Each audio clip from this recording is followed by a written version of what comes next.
Hello दोस्तों, आज की वीडियो में अपन देखेंगे इरोजन एंड लैंडफॉर्म। कल की वीडियो में अपन कवर किया था वेदरिंग।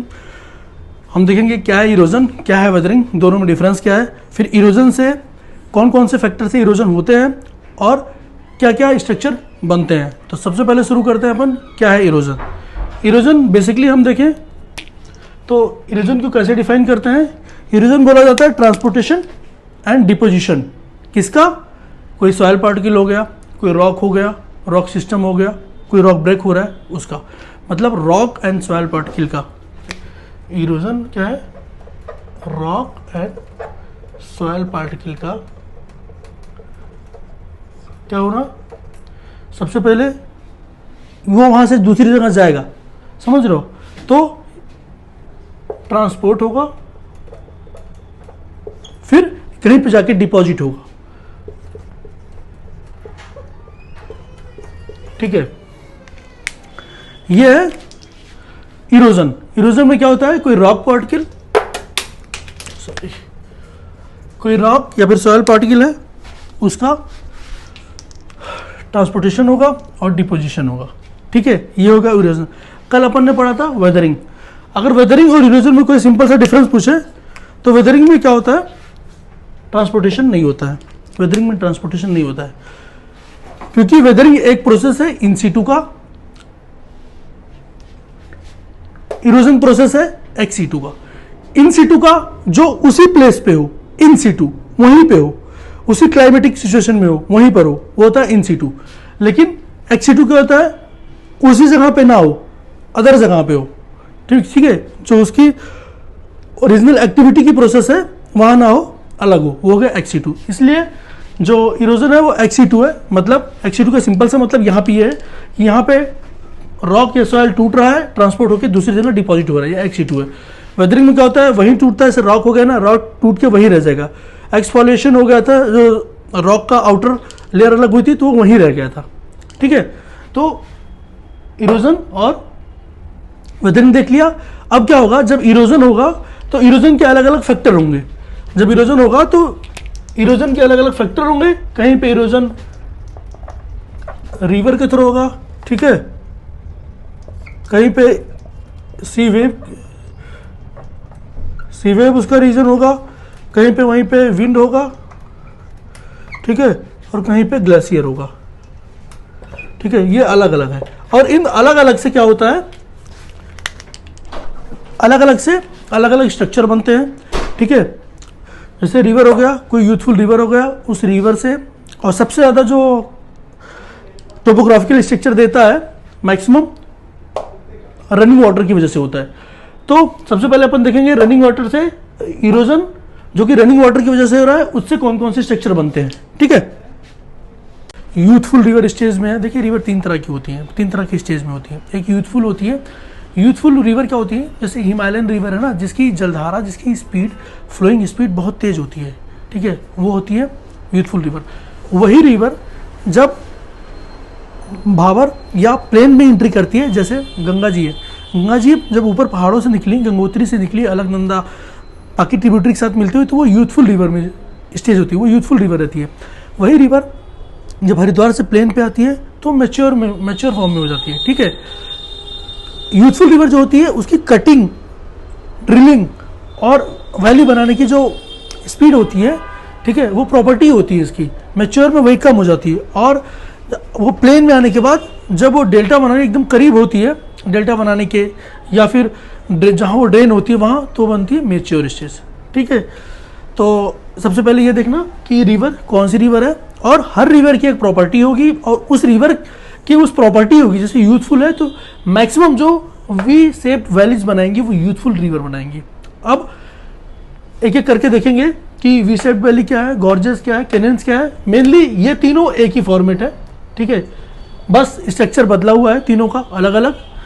उसके बाद देखेंगे अपन पंचपूल क्या है, पॉथहोल क्या है, कैटरेक्ट क्या है, रिवर रैपिड्स क्या है। ये अपने हैं इरोजनल। फिर जब डिपोजिशनल की बात करेंगे तो एल्यूवियल क्या है, एल्यूवियल लैंडफॉर्म, और नेचुरल लीवेज क्या है, और डेल्टा क्या है। ठीक है, और जो ना इरोजनल है ना डिपोजिशनल है, उसमें मिएंडरिंग, ऑक्सबोलेक और ईस्चुरी देखेंगे। ठीक है, तो शुरू करते हैं। सबसे पहले एक बार फिर से बेसिक देख लेंगे कि मार्कर कि वी शेप्ड वैली ये कैसे बनती है। अब आप ध्यान से देखिएगा, होगा क्या, सिंपल सा, ये कोई रिवर है, ठीक है, ये कोई रिवर है, इस रिवर में ये कोई स्टोन है, रॉक है, ठीक है, ये ऐसे फ्लो हो रही है रिवर, इसको कैरी कर रही है, फ्लो ये आ रहा है।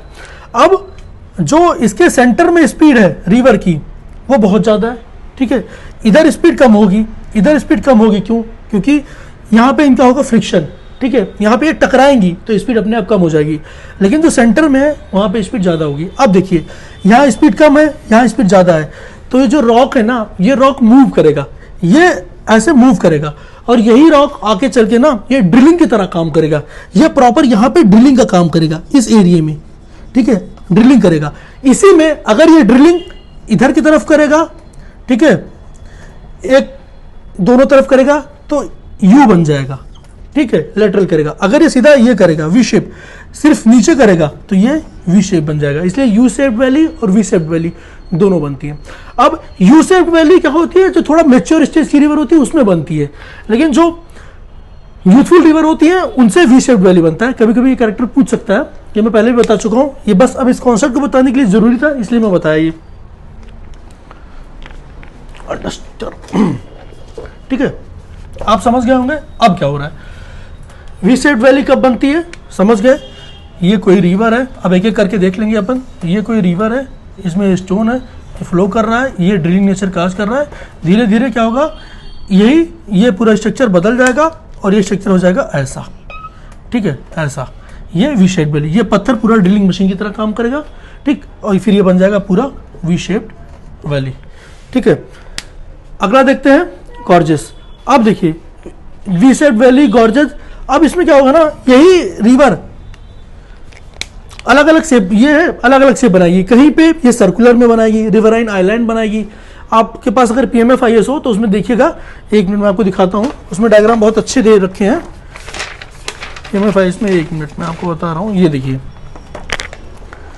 ठीक से आ रहा है, ये देखिए, जैसे ये रिवर से क्या क्या होता है, गली, देखिए गली जैसा, दोनों तरफ स्टोन है, दोनों तरफ स्टोन है, ये देखिए ये स्टोन है और ये स्टोन है, ये रॉक है, बीच से रिवर है, तो ये गली बन गई है।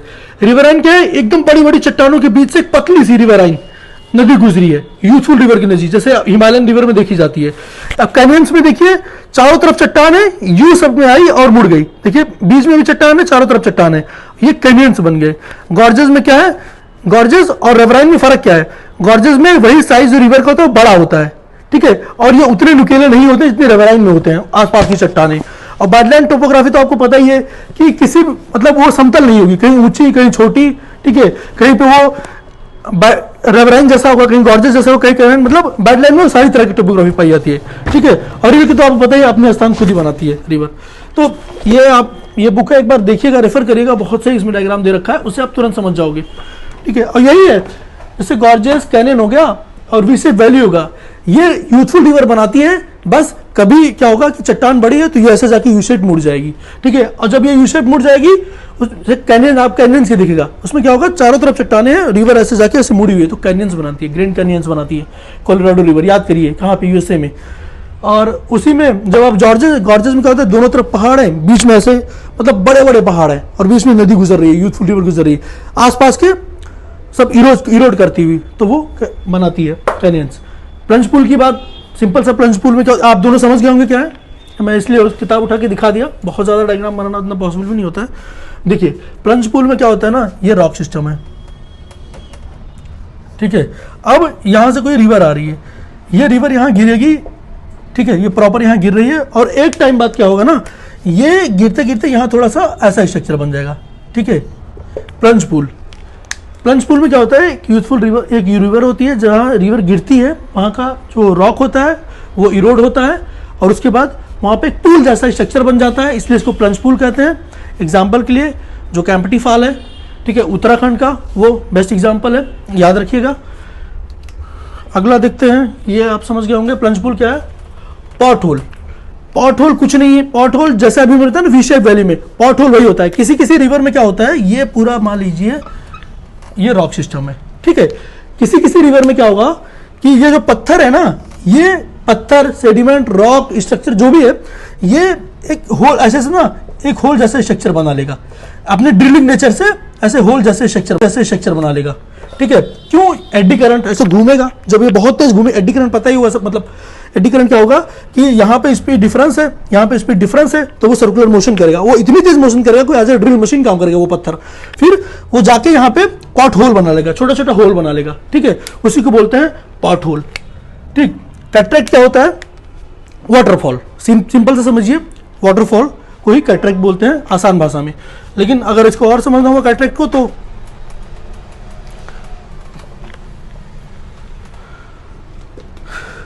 मान लीजिए ये है, ये टाइप ऑफ वाटरफॉल, ये रिवर आई, पहले यहां गिरी, फिर यहां गिरी, फिर यहां गिरी।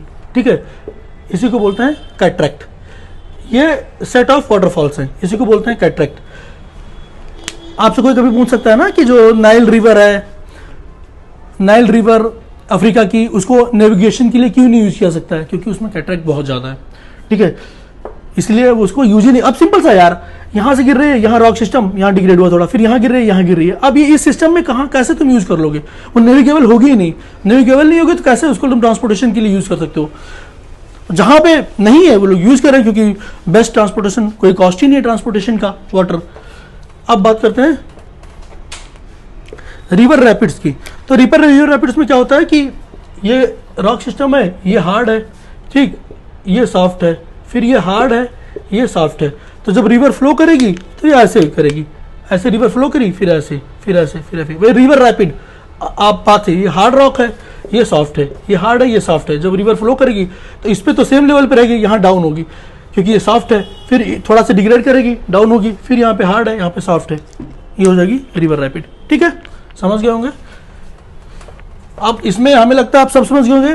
सबसे पहले पॉट होल ड्रिलिंग क्या है? पत्थर नीचे रहता है, एडी करंट से घूमता है, वहां पे ड्रिल बना देता है, एकदम hole type drill, pot hole drilling कहते हैं। वी शेप क्या होता है कि जब यूथफुल रिवर किसे आगे बढ़ती है ऐसे, तो ऐसे ड्रिलिंग मशीन की तरह पूरा वी शेप में वैली बनाती जाती है। वही जब मैच्योर स्टेज में रिवर होती है तो यू शेप में बनाती है, यूथफुल रहती है तो वी शेप में बनाती है। गॉर्जन कैनियन अलग अलग स्ट्रक्चर होता है वी शेप वैलीज का ही, समझ रहे हैं? मतलब वो रिवर की मूवमेंट का ही, कहीं कहीं पे पहाड़ ब्रॉड है, वैली नैरो है, ये अलग अलग स्ट्रक्चर बन जाएगा। रिवर रैपिड और कैटरेक्ट आप समझ ही गए। प्लंज पूल क्या होता है? जब वाटरफॉल गिरता है तो वहाँ पे एक पूल जैसा स्ट्रक्चर बन जाता है। रिवर रैपिड अभी आपको बता दिया, सॉफ्ट रॉक होगा, हार्ड रॉक होगा, रिवर ऐसे करके फ्लो करेगी वेव नेचर में। ठीक है, ये हो गया अपना। अब बात करते हैं डिपोजिशनल लैंडफॉर्म में। रिवर एजेंट में सबसे पहले इरोजनल पढ़ लिया, अब डिपोजिशनल। अलुवियल लैंडफॉर्म क्या होता है ना कि जैसे आप गए होंगे, अगर वैष्णो देवी गए होंगे तो आपने वैष्णो देवी में देखा होगा कि रिवर हमेशा जो बाणगंगा रिवर है वो दिखती नहीं है आपको। क्यों नहीं दिखती है? क्योंकि पूरा ना चट्टानों पे बसा हुआ है। होता क्या है ऐसे केस में कि वो रिवर छुप जाती है। किसमें छुप जाती है? वो उसकी स्ट्रक्चर में छुप जाती है, रॉक के बीच से बहती है। वो सीधे नहीं बहती रिवर, वो रॉक के बीच से स्ट्रक्चर से बहती है। और उसी रिवर में क्या होता है, आपको एक स्ट्रक्चर भी और बताऊंगा, जो कैल्सामाइट वगैरह हो गया, वो अलग स्ट्रक्चर है, वो मैं आपको एक्सप्लेन करूंगा अच्छे से। ठीक है, होता क्या है कि अब जैसे कोई रिवर पहाड़ों से आई, ठीक है, अब उत्तराखंड की जितनी भी रिवर आप देखिए, जब आप इधर नैनीताल वगैरह जाएंगे, नीमकोरी बाबा नैनीताल जाएंगे, तो आप देखेंगे बड़े बड़े पत्थर हैं। वो बड़े बड़े पत्थर क्या हैं? वो है एलुवियल लैंडफॉर्म है, वो ऊपर से आके वहां, और जब जहां एलुवियल लैंडफॉर्म होगा ना, वहां रिवर छिप जाएगी क्योंकि वहां पे बड़े बड़े पत्थर हैं। और फिर जैसे वो नीचे आएगी, वो रिवर यही हरिद्वार में आके माइटी रिवर दिख जाएगी। देखिए ना, आपको पहाड़ों पे वही रिवर रामगंगा कितनी छोटी लगेगी कितना पानी है। वो दरअसल क्या होता है ना कि वो जो उसके एलुवियल लैंडफॉर्म है उसमें छुपी होती है। इसे एक बार स्ट्रक्चर देख लेंगे, आप समझ जाएंगे। मान लीजिए ये कोई रिवर है, ये पूरा स्ट्रक्चर आप देखिए, ठीक है। अब ये रिवर यहाँ से निकल रही है, यहाँ से निकल रही है, ये आके यहाँ पे स्टोन जैसे स्ट्रक्चर है, ठीक है। ये रिवर आके इनके नीचे छुप जाती है, फिर ये रिवर आगे बढ़ती है। इसी को तो हम लोग, ये रिवर यहाँ छुप गई, ये आगे दिख गई। इसके लिए दो टर्मिनोलॉजी है, भाबर किसे बोलते हैं, तराई किसे बोलते हैं। तो जो भाबर, इस रीजन को बोलते हैं भाबर, ठीक, जहां पे रिवर छुप जाती है, और आगे इसी को आगे बोलते हैं तराई। तो ये कुछ नहीं है, एलुवियल लैंडफॉर्म यही है। रिवर निकलती है तो अपने साथ जो भी लाती है, जैसे पत्थर वगैरह, ये यहाँ रहते हैं जहाँ पे रिवर छुप जाती है, फिर आगे ये आती है तराई रीजन में, ठीक है, जहाँ पे पूरा अपना स्पेस लेती है, और तब लगती है कि हाँ गंगा जी कितनी बड़ी है। वहीं पे अगर आप ऊपर जाओगे, जहाँ से ये प्लेन में एंट्री करती है, हरिद्वार के पहले देखोगे या नैनीताल वगैरह में देखोगे, तो लगेगा कि रिवर कितनी छोटी है, ठीक है, क्योंकि वो बस पहाड़ों के बीच से बह रही है, पहाड़ों में वो छिपी हुई होती है। ये हो गया अपना नेचुरल लीवे। आपको बता देता हूँ नेचुरल लीवे क्या होता है। एक मिनट। नेचुरल रिवर क्या होता है ना कि कोई दो रिवर है, ये एक स्ट्रक्चर है, ये स्ट्रक्चर है, इसके बीच में ऐसे रिवर बहती है, ठीक है, वही होता है नेचुरल रिवर। ये ज़्यादा ना पूछेगा ना एक्सप्लेन करना होगा, बस आप ऐसे दिमाग में रखिएगा नेचुरल रिवर क्या है। और स्ट्रक्चर देख लेता हूँ कुछ, ठीक है। बेसिक यही था। डेल्टा क्या बनाती है? डेल्टा ये होता है कि जब कोई रिवर मैच्योर फॉर्म में होती है तो अपने साथ बहुत सारा सेडिमेंट लेके जाती है। वो सेडिमेंट क्या करते हैं, वो जब वो ड्रेन आउट होते हैं, जहाँ ड्रेनेज होते हैं वो बहुत सारा इकट्ठा हो जाते हैं, ठीक है, वो बनाते हैं डेल्टा, ठीक है, अलग अलग तरह के डेल्टा बनाते हैं। अब इसी में बताएगा कि मिसिसिपी रिवर में कौन सा डेल्टा बनता है। ये इंपॉर्टेंट क्वेश्चन है, कई बार पूछा हुआ है, आप ये याद रखिएगा, ठीक है। ये हो गया आपका। फिर हाँ, मिएंडरिंग क्या होता है? अब ना ऐसे जो ना तो इरोजनल हो और ना तो डिपोजिशनल हो, इसमें मिएंडरिंग क्या होता है? पूरा पूरा रिवर, मान लीजिए कोई रिवर है, ठीक है, इसको मिटा देता हूँ। जैसे ये रिवर है, ये ऐसे मिएंडर कर रही है, ठीक है, ये पूरी रिवर ऐसे मिएंडर कर रही है। अब होगा क्या, एक टाइम बाद ये रिवर ये यहाँ से ब्रेक हो गया मान लीजिए, तो ये ऐसे आएगा और यहीं से ये इससे मिल जाएगा, ये सेगमेंट इससे यहीं मिल जाएगा, इतनी मिएंडर कर लेगा और ये पूरा पार्ट अलग हो जाएगा। समझ रहे क्या कहना चाह रहा हूँ? इसी तो ये बन जाते हैं लेक, और ये ऑक्सबो लेक, इन्हीं स्ट्रक्चर को अपन बोलते हैं ना ऑक्सबो लेक, ठीक। स्टोरेज क्या होती है?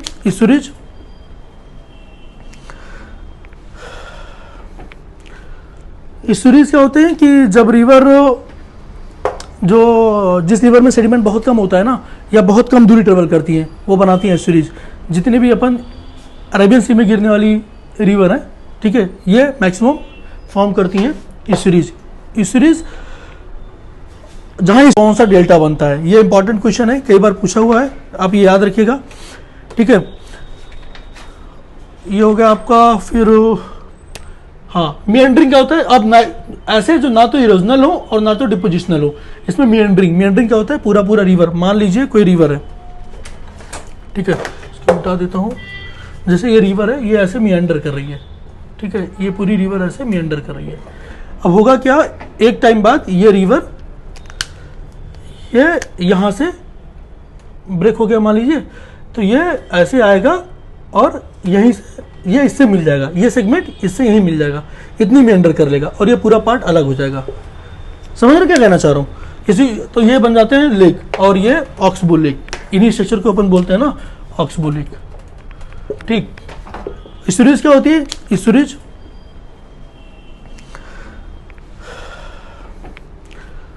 स्टोरेज क्या होते हैं कि जब रिवर जो जिस रिवर में सेडिमेंट बहुत कम होता है ना, या बहुत कम दूरी ट्रेवल करती है, वो बनाती हैं एस्चुरीज।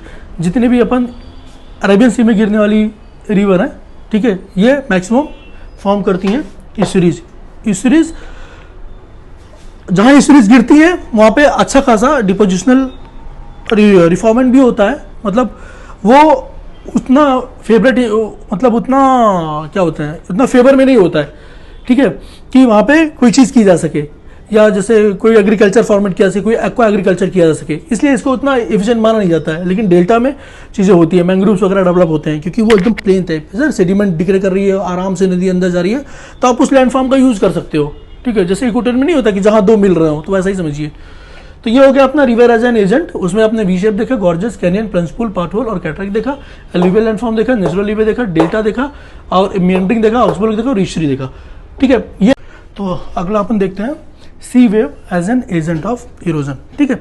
उसमें देखेंगे marine erosional landform, marine depositional landform. जैसे अपने रिवर में देखा था इरोजनल और डिपोजिशनल, सेम अपन देखेंगे मराइन इरोजनल में और मराइन डिपोजिशनल में। मराइन इरोजनल में मतलब सी वेव्स की वजह से कोई भी इरोजन हो रहा है उसके शोर पे, ठीक है, तो वो आएगा मराइन इरोजनल लैंडफॉर्म। सबसे पहले हेडलैंड। हेडलैंड में क्या होता है, ये सी वेव है, देखिएगा डायग्राम, ये सी वेव है और ये है रॉक, ठीक है, या उसका किनारा जहाँ पे सी आके खत्म हो रहा है, ठीक। सी वेव्स आती हैं, अब हो क्या रहा है कि ये रॉक से टकराती हैं, हर इंटरवल पे टकराएंगी, जब भी टाइड वगैरह आएगी, नॉर्मल वेव्स आएंगी तो टकराएंगी। तो होता क्या है, जो हार्ड रॉक होता है वो तो ऐसे ही रह जाता है, लेकिन जो सॉफ्ट रॉक होता है ना, उससे टकरा टकरा के वो इरोड हो जाता है, तो बनता है हेड लैंड इरोजनल लैंडफॉर्म। ठीक है, ये दूसरा होता है सी क्लिफ। सी क्लिफ में क्या, ऐसे क्लिफ जैसा हो जाता है, रिवर आई प्रॉपर, ये ऐसा स्टोन स्ट्रक्चर रहा, दोनों तरफ चली गई, ये क्लिफ जैसा स्ट्रक्चर बन जाता है। आता है सी नॉचेस। इसमें सी नॉचेस में देखिए सारा कॉन्सेप्ट एक ही है, रिवर आ रही है, टकरा रही है, जो हार्ड रॉक है वो डिग्रेड नहीं हो रहा है, जो सॉफ्ट रॉक है वो हो जा रहा है, जो हार्ड रॉक है वो परसिस्टेंट कर रहा है और वही अलग अलग लैंडफॉर्म या स्ट्रक्चर बना रहा है। सेम वही हुआ इसमें, ये हार्ड रॉक था, आया, दोनों तरफ वाटर डिवाइड हो गया, क्लिफ जैसा स्ट्रक्चर बना लिया। सी नॉचेस में क्या हुआ, वो आया और नॉच बना दिया पूरा। ठीक, और अगला क्या आ गया, सी नॉचेस हो गया। सी केव में हाँ, सी आर्क में देखिए, ये आर्क बना लेता है। सी आर्क में आप ये उतना पूछेगा नहीं, पर आप पढ़ रहे हैं इसको तो एक बार देख लेते हैं कि दिमाग में क्लियर रहे।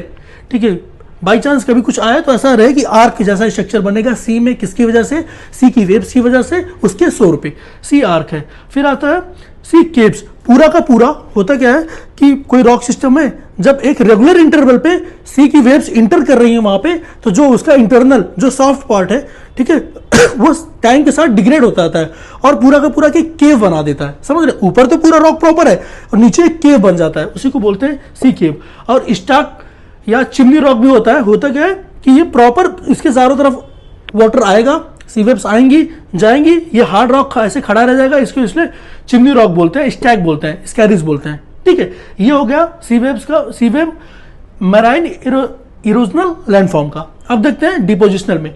डिपोजिशनल में सबसे पहले आता है बीच। बीच में क्या होता है, सेडिमेंट्स आते हैं, ठीक है, और शोर पे इकट्ठा हो जाते हैं। ठीक, वो होता है बीच। इसी में अगली कंडीशन, कुछ बीच, ठीक है, बीच कई प्रकार है, कुछ बीच जो पानी में डूबे रहते हैं, और मतलब दोनों है, पानी में डूबे भी हैं और कुछ पार्ट उसका पानी में नहीं भी डूबा हुआ है, जो ट्रांजिशन जोन है, उसी को अपन बोलते हैं सैंड बार।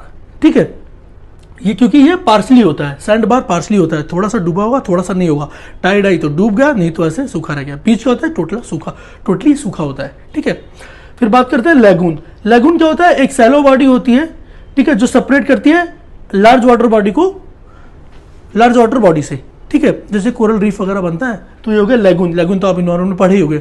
लैगून आपको आइडिया होगा कि एक पतली सी वाटर बॉडी, मतलब एकदम जैसे रिवर जैसी वाटर बॉडी है, वो सेपरेट कर देती है पूरी, किससे, बड़ी ओशियन से, उसी को लैगून बोलते हैं।